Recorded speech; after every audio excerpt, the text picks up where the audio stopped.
മറ്റൊരു അടിപൊളി എപ്പിസോഡിലേക്ക് സ്വാഗതം. ഇന്ന് ഞാൻ നിൽക്കുന്നത് ആലപ്പുഴ ജില്ലയിലുള്ള കേന്ദ്ര സർക്കാരിന്റെ കീഴിൽ പ്രവർത്തിക്കുന്ന കലവൂരിലെ ഇന്റർനാഷണൽ കോയർ മ്യൂസിയത്തിലാണ്. ഈ മ്യൂസിയത്തിന്റെ പ്രത്യേകത എന്താണെന്ന് പറഞ്ഞാൽ നമുക്ക് തെങ്ങിൽ നിന്ന് തേങ്ങ കിട്ടുന്നത് മുതൽ അത് വിദേശത്തേക്ക് കയർ പ്രോഡക്ട്സ് ആയിട്ട് എക്സ്പോർട്ട് ചെയ്യുന്നവരെയുള്ള കാര്യങ്ങൾ വളരെ വെൽ ഡീറ്റെയിൽഡ് ആയിട്ട് ഈ മ്യൂസിയത്തിന് പറയാൻ സാധിക്കുന്നുണ്ട്. പിന്നെ ഇവിടുത്തെ മെയിൻ ഒരു അട്രാക്ഷൻ എന്ന് പറഞ്ഞു കഴിഞ്ഞാൽ സ്വദേശികളെക്കാൾ കൂടുതൽ വിദേശികളാണ് ഈ മ്യൂസിയം കാണാൻ വേണ്ടി ദിനവും വന്നു പോകുന്നത്. പിന്നെ ഇവർ ചെറിയൊരു ഫീസ് ഈ മ്യൂസിയം കാണുന്നതിന് വേണ്ടി ചാർജ് ചെയ്യുന്നുണ്ട്. അത് കുട്ടികൾക്ക് 20 രൂപയും മുതിർന്നവർക്ക് 30 രൂപയുമാണ്. നമുക്കിതിന്റെ കൂടുതൽ വിശേഷങ്ങളിലേക്ക് പോകാം. ഇതുവരെയും എൻ്റെ ചാനൽ നിങ്ങൾ സബ്സ്ക്രൈബ് ചെയ്തിട്ടെങ്കിൽ ദയവായി സബ്സ്ക്രൈബ് ചെയ്യുക. ഞാനെടുത്ത പുതിയ വീഡിയോകളുടെ നോട്ടിഫിക്കേഷൻ നിങ്ങൾക്ക് ലഭിക്കുന്നതിന് വേണ്ടി കൂടെയുള്ള ബെല്ലൈക്കണും പ്രസ് ചെയ്യുക. കയർ ബോർഡിൻ്റെ കേരളത്തിലും ഇന്ത്യയിൽ പ്രത്യേകിച്ചുമുള്ള ഏറ്റവും പ്രധാനപ്പെട്ട കയർ ബോർഡ് കോംപ്ലക്സിലാണ് ഇപ്പോൾ നാം ഇരിക്കുന്നത്. കയർ ബോർഡ് കോംപ്ലക്സ് കലവൂർ, ആലപ്പുഴ ജില്ലയിലുള്ളതാണ്. കേരളത്തിൽ കയർ ബോർഡ് 1953 മുതൽ കേന്ദ്ര സർക്കാരിൻ്റെ നേതൃത്വത്തിൽ കയർ ബോർഡ് ആക്ട് പാസ്സായതിനു ശേഷം ആരംഭിക്കുകയും കേരളത്തിലെ മാത്രമല്ല എവിടെയൊക്കെ നാളികേരം വികസിക്കുന്നുണ്ടോ അവിടെയെല്ലാം നാളികേര ഉൽപ്പന്നങ്ങൾ വളരെ സമൃദ്ധമാക്കുവാൻ കോക്കനട്ട് ഡെവലപ്മെൻറ്റ് ബോർഡ് ശ്രമിക്കുന്നു. കർഷകരെ അതിനുവേണ്ടി പ്രോത്സാഹിപ്പിക്കുന്നു. പക്ഷേ നാളികേരം എന്ന ആ ഒരു അഗ്രികൾച്ചർ പ്രൊഡക്റ്റ്, ആ കാർഷിക ഉൽപ്പന്നം ഉൽപ്പാദിപ്പിക്കുന്ന സമയത്ത് കിട്ടുന്ന ഉപ ഉൽപ്പന്നമാണ്, അതിൻ്റെ വേസ്റ്റാണ് സത്യത്തിൽ കൊയർ ഹസ്ക് അല്ലെങ്കിൽ കോക്കനട്ട് ഹസ്ക് എന്ന് പറയുന്ന നമ്മുടെ ചകിരിത്തൊണ്ട്. ഈ ചകിരിത്തൊണ്ട് എന്ന് പറയുന്ന ആ ഒരു ഉപ ഉൽപ്പന്നം വെച്ചുകൊണ്ട് അതിനെയാണ് ഞങ്ങളുടെ റോ മെറ്റീരിയലായിട്ട് കൊണ്ടു നടക്കുന്നത്. ആ ഒരു മെറ്റീരിയൽ കൊണ്ട് ഏകദേശം 5 ലക്ഷത്തോളം സാധാരണക്കാരായ വ്യക്തികൾക്ക് തൊഴിൽ ഉറപ്പ് നടത്താൻ വേണ്ടിയിട്ടും ഭാരതത്തിൽ അങ്ങോളം ഇങ്ങോളം ഒരു തൊഴിൽ സംസ്കാരം സ്വയം തൊഴിൽ കണ്ടെത്തുന്നതിന് വേണ്ടിയിട്ടും വിവിധ തരത്തിൽ കയറ്റുമതിക്കാർക്ക് ആവശ്യമായിട്ടുള്ള സാങ്കേതിക കാര്യങ്ങൾ പഠിച്ച ഒരു വ്യക്തികളെ സൃഷ്ടിച്ചെടുക്കുന്നതിനും വേണ്ടി കയർ ബോർഡ് അനവരതം പരിശ്രമിച്ചു വരുന്നു.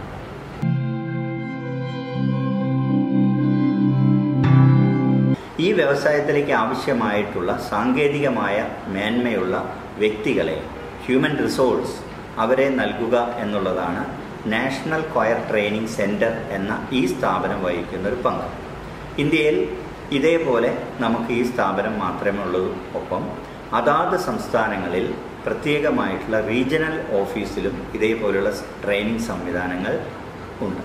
അതനുസരിച്ച് ട്രെയിനിങ് നേടിയിട്ടുള്ള വ്യക്തികൾക്ക് വർഷത്തിൽ ഒരു തവണ അഡ്വാൻസ് കയർ ടെക്നോളജി എന്നൊരു ഡിപ്ലോമ കോഴ്സും 6 മാസത്തേക്കുള്ള കയർ ആർട്ടിസാൻ എന്നൊരു കോഴ്സും പിന്നെ ഓറിയൻറ്റേഷൻ കോഴ്സുകളും, ആസ്പയറിൻ്റെ കീഴിൽ ഒരു പ്രത്യേക സംരംഭകൻ വന്ന് ഒരു പ്രത്യേക പ്രൊഡക്റ്റ്, എനിക്ക് ഇന്ന ഉൽപ്പന്നത്തിലാണ് പരിശീലനം വേണ്ടതെന്ന് പറഞ്ഞാൽ അതനുസരിച്ച് ചെയ്യുന്ന ഷോർട്ട് ടേം പരിശീലനം കൂടി നൽകും. ഈ പരിശീലനത്തിൻ്റെ ഏറ്റവും വലിയ പ്രത്യേകത കേന്ദ്ര ഗവൺമെൻറ് അംഗീകരിച്ചിട്ടുള്ളൊരു സർട്ടിഫിക്കറ്റ് നൽകുന്നതോടൊപ്പം ഫീസുകൾ വാങ്ങിക്കില്ല എന്ന് മാത്രമല്ല 3000 രൂപ സ്റ്റൈപ്പൻഡും ഇവിടെ 6 മാസത്തേക്കും 1 വർഷത്തേക്കുമെല്ലാം പരിശീലനം നേടാൻ വരുന്ന വിദ്യാർത്ഥിനികൾ, ട്രെയിനീസിന് നമ്മൾ നൽകി വരും.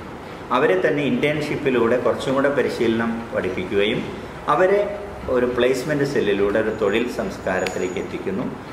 ഒരു പക്ഷേ അവർ തന്നെ സ്വന്തമായിട്ട് PMEGP സ്കീം പ്രകാരം അവർക്ക് സ്വന്തമായൊരു തൊഴിൽ കണ്ടെത്താൻ ഒരു മേഖലയും നമ്മൾ സഹായം നൽകുന്നുണ്ട്. അതിലൂടെ കേന്ദ്ര സർക്കാരിൻ്റെ പദ്ധതി എന്ന നിലയ്ക്ക് 35% വരെ സബ്സിഡി ലഭിക്കാനുള്ള അർഹതയും ഈ യുവാക്കൾക്കും യുവതികൾക്കും ഈ തൊഴിൽ സംരംഭകർക്ക് പ്രത്യേകം നൽകി വരുന്നു. നമ്മുടെ ട്രെയിനിങ്ങിൻ്റെ ഭാഗമായിട്ട് പ്രാക്ടിക്കൽ ചെയ്യുന്ന സെക്ഷനാണിത്. ഈ സെക്ഷനിൽ 2 രീതിയിലാണ് നമ്മൾ ഉൽപ്പന്നങ്ങൾ ഉണ്ടാക്കുന്നത്. ഒന്ന് ഫ്രൈ മാറ്റ്സ് എന്ന് പറയും, മറ്റൊന്ന് ഗ്ലൂ മാറ്റ്സ് എന്ന് പറയും. ഫ്രൈ മാറ്റ്സ് എന്ന് പറഞ്ഞാൽ അത് വലിയ ഫ്രെയിമിൻ്റെ സഹായത്തിന് ഉണ്ടാക്കുന്നവ, മറ്റൊന്ന് ഗ്ലൂവിൻ്റെ സഹായത്തിന് ഉണ്ടാക്കുന്നവ ആണ്. അങ്ങനെ 2 വെറൈറ്റീസ്.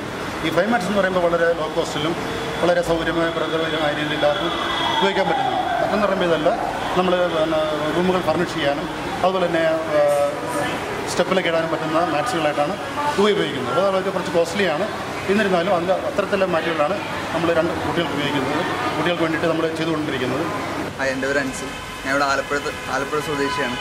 ഞാൻ ഇവിടെ 1 ഇയറിൻ്റെ ഒരു കോഴ്സ് ചെയ്തുകൊണ്ടിരിക്കുകയാണ്. കയറിൻ്റെ സാധ്യതകളെപ്പറ്റി മനസ്സിലാക്കിയത് കൊണ്ടാണ് പഠിക്കാനായിട്ട് ഇവിടെ വന്നത്. പേര് തബ്ഷീറ നസി എന്നാണ്. ഞാൻ ലക്ഷദ്വീപിൽ നിന്നാണ് വരുന്നത്. ഞാൻ ഡിപ്ലോമ ഇൻ കോ ടെക്നോളജിയാണ് പഠിക്കുന്നത്. അപ്പോൾ ഞങ്ങൾക്ക് ഈ കോഴ്സ് കംപ്ലീറ്റ് ചെയ്യുകയാണെങ്കിൽ ഞങ്ങൾക്ക് ടീച്ചറായിട്ട് ഗവൺമെൻറ് ജോലിയിൽ കയറാം. അതുകൂടാണ്ട് ഫൈബർ ഫാക്ടറിയിലും കയറാവുന്നതാണ്. അപ്പോൾ ഇങ്ങനെ ഒരു ജോലിയുടെ കിട്ടും എന്നുള്ള ബേസിലാണ് ഞങ്ങൾ ഇങ്ങോട്ടേക്ക് പഠിക്കാൻ വന്നിരിക്കുന്നത്. 20 പേരെങ്ങാണ്ടുണ്ട് ലക്ഷദ്വീപിൽ നിന്ന് വന്നത്.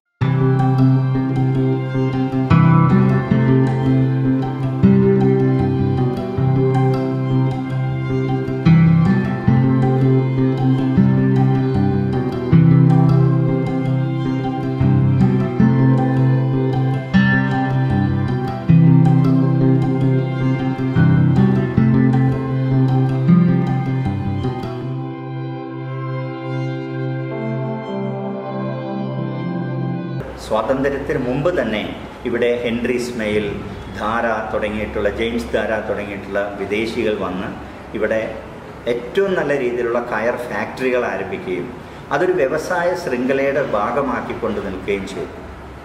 അവരിവിടുന്ന് പോയതിന് ശേഷം അവരെ ഓർക്കാനും, ഒരുപക്ഷെ അവരുടെ ജന്മസ്ഥലത്ത് പോലും അവരെ ഓർക്കുന്നുണ്ടാവില്ലായിരിക്കാം, പക്ഷെ അവരുടെ പ്രതിമകൾ വെച്ച്, അർദ്ധകാലക്കായ പ്രതിമ വെച്ചിട്ട് തന്നെ അവരെ ആദരിക്കുന്ന വിധത്തിലേക്ക് 1859 ആരംഭിച്ചിട്ടുള്ള ഈ കയർ വ്യവസായത്തിന് നാന്ദി കുറിച്ച ആ വ്യക്തികളെ കൂടി പരിചയപ്പെടുത്തുന്ന, ഈ പുതുതലമുറയ്ക്ക് പരിചയപ്പെടുത്തുന്ന രീതിയിലുള്ള സ്റ്റാളുകളും ഇതിലേക്ക് അനേകം സന്ദർശകരെ നമുക്ക് ആകർഷിക്കാൻ സാധിക്കുന്നതിന് കാരണം കൈകൾ കൊണ്ട് കയറ് വിരിക്കുന്ന ആൾക്കാരുടെ പ്രതിമകൾ മുതൽ തെങ്ങിൽ നിന്ന് തേങ്ങ താഴെയിട്ട് അത് എക്സ്പോർട്ട് ചെയ്യുന്ന അല്ലെങ്കിൽ വിദേശത്തേക്ക് കയറ്റി അയക്കുന്ന രീതിയിലുള്ള ധാരാളം ശില്പങ്ങളും ചെറുതും വലുതുമായിട്ട് ഇവിടെ അണിയിച്ചൊരുക്കിയിരിക്കുന്നു.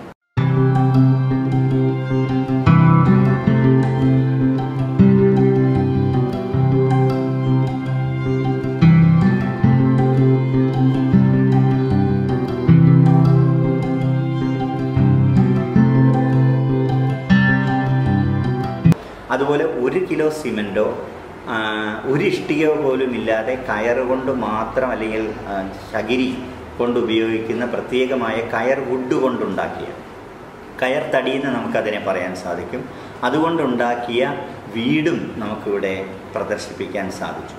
കാരണം അതെല്ലാം ധാരാളം ആൾക്കാരിൽ, കാരണം നാളെ ഒരു ആപത്ത് വരുന്ന സമയത്ത് സുനാമി മൂലമോ ഭൂകമ്പം മൂലമോ ഉരുൾപൊട്ടൽ മൂലമോ അല്ലെങ്കിൽ വലിയൊരു ആപത്ത് വന്ന് കെട്ടിടങ്ങളെല്ലാം തകർന്നു പോകുമ്പോൾ ഇനി എന്ത് എന്ന് ചിന്തിക്കാൻ ഇത്തരം സാധനങ്ങൾ മതി. കാരണം അവിടെ സിമൻറ്റ് പ്രയോജനം ആ സമയത്ത് ചെയ്തു എന്ന് വരില്ല.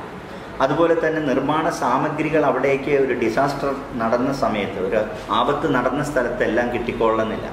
എല്ലാം തകർന്ന് ദരിപ്പണമായി കിടക്കുമ്പോൾ പോലും ഇത്തരം ഉൽപ്പന്നങ്ങൾ ഉപയോഗിച്ചുകൊണ്ട് സുഖകരമായി താമസിക്കാനും, പിന്നൊരാപത്ത് വന്നാൽ അതിൻ്റെ മേലാപ്പ് നമ്മളുടെ ശരീരത്തിൽ വീഴുമ്പോൾ അപകടം പറ്റി മരിക്കാതിരിക്കാനുള്ള ധാരാളം ഒരു മുൻകരുതലുകളോട് കൂടിയിട്ട് ഒരുപക്ഷെ വെള്ളം പൊങ്ങി വരുമ്പോൾ അത് പൊന്തിക്കെടുക്കുന്ന വിധത്തിലേക്കുള്ള രൂപകൽപ്പന ചെയ്ത വീട് പോലും നമുക്ക് ഈ മ്യൂസിയത്തിൽ കാണാൻ സാധിക്കും.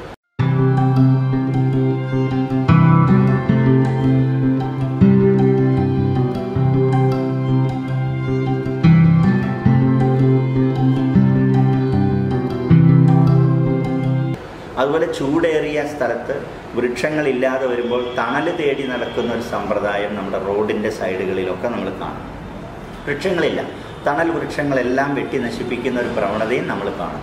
ചൂട് കൂടുന്നതിനെക്കുറിച്ച് നമ്മൾ ധാരാളം പറയുമെങ്കിലും ചൂട് കുറയ്ക്കാൻ ആവശ്യമായ പ്രകൃതിദത്ത മാർഗങ്ങൾ അനുവർത്തിക്കുന്ന ഒരു ജീവിത ശൈലി നമുക്കില്ലാത്തതുകൊണ്ടായിരിക്കാം നമ്മൾക്ക് അതിനും ഒരു മാർഗമുണ്ട്. അൾട്രാ വയലറ്റ് രശ്മികളുടെ വികിരണപരമായിട്ടുള്ള ആ ചൂടിനെ കുറച്ച് ഒരു വൃക്ഷത്തണലിൽ നിൽക്കുന്ന ഒരു പ്രത്യേക പ്രതീതി ഉണ്ടാക്കുന്ന വിധം ഞങ്ങൾ കയറുകൊണ്ടുണ്ടാക്കിയ കുടകൾ അതിന് വളരെയധികം സഹായകമാണ്. ഇൻസ്റ്റൻറ്റ് കൊക്കോ ലോ, മണ്ണില്ലാത്ത പാറപ്രദേശത്ത് പോലും പുല്ല് വെളുപ്പിച്ച് രീതിയിൽ ചിന്തിക്കുന്ന വിധത്തിൽ മടക്കിയെടുക്കാവുന്ന പുൽത്തകിടികൾ ഇവിടുത്തെ ഒരു ഏറ്റവും വലിയ പ്രത്യേകതകളാണ്.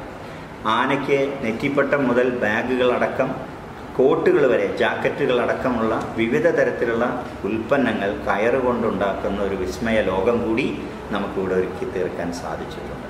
അതുകൊണ്ട് പറയുന്നതിനേക്കാൾ കൂടുതലാണ് കാണാനുള്ളത് എന്നുള്ളതുകൊണ്ട് അതാത് സെക്ഷനിൽ ഇവിടെ വരുന്ന സന്ദർശകർ അതിനെ ഉപയോഗിക്കണം. ഈ നാട്ടിൽ ഇത്രയും നല്ല രീതിയിൽ ഉപയോഗിക്കപ്പെടേണ്ട ഒരു സ്ഥാപനത്തെ എല്ലാവരും അത് മനസ്സിൽ വെച്ച് കണ്ട് ആലപ്പുഴ വരുന്ന സമയത്ത് സ്വാഭാവികമായിട്ടും ഈ ലോകത്ത് മറ്റേതൊരു രാജ്യത്തേക്കാളും കിടപിടിക്കുന്ന രീതിയിൽ പ്രകൃതിയെ ഒരുക്കി വെച്ചിരിക്കുന്ന നമ്മുടെ ആലപ്പുഴയിൽ വരുന്ന സമയത്ത് ഈ ഒരു സ്ഥാപനം കൂടി കാണാനുള്ള ധാരാളം ആൾക്കാർ അന്വേഷിച്ചു വരുന്നുണ്ട്. അവരെ എല്ലാവരെയും ഞാൻ ആർദ്രമായിട്ട് ഈ സ്ഥാപനത്തിൻ്റെ പേരിൽ ക്ഷണിക്കുന്നു. നിങ്ങൾ കണ്ടിട്ടത് മനസ്സിലാക്കാനും അത് മറ്റുള്ളവരിലേക്ക് അത് പകർന്നു കൊടുത്തുകൊണ്ട് ആ ഒരു സന്ദർശനത്തിൻ്റെ അനുഭൂതി മറ്റുള്ളവരിലേക്കും കൂടി ഈ ലോകത്തിന് കാണിച്ചു കൊടുക്കാനും നമുക്ക് സാധിച്ചാൽ അത് ഏറ്റവും വളരെ നല്ലതാണ്. കാരണം ഇനിയുള്ള കാലത്ത് എക്കോ ടൂറിസം, വ്യവസായ ടൂറിസം, അതുപോലെ തന്നെ ചികിത്സാ ടൂറിസം, പിന്നെ ചരിത്രപരമായിട്ടുള്ള ടൂറിസം, പ്രകൃതിപരമായിട്ടുള്ള ടൂറിസം, അതിൽ എല്ലാത്തിലും പെടുത്തുന്നതോടൊപ്പം തന്നെ ഇതൊരു വ്യവസായത്തിൻ്റെ ഒരു ഭാഗമായി നിൽക്കുന്ന ഒരു ടൂറിസവുമായി ബന്ധപ്പെട്ടതായതുകൊണ്ട് ഈ വ്യവസായത്തിൻ്റെ മേന്മയും കൂടി നമുക്ക് മനസ്സിലാക്കിക്കാൻ സാധിക്കും. നമസ്കാരം.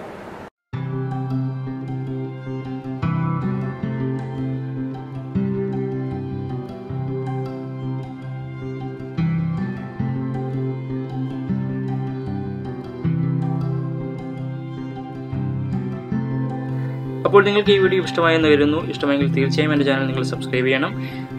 കൂടെയുള്ള ബെല്ലൈക്കൺ പ്രസ് ചെയ്യുക. അപ്പോൾ മറ്റൊരു വീഡിയോയുമായി ഇനി കാണും വരെ ഗുഡ് ബൈ.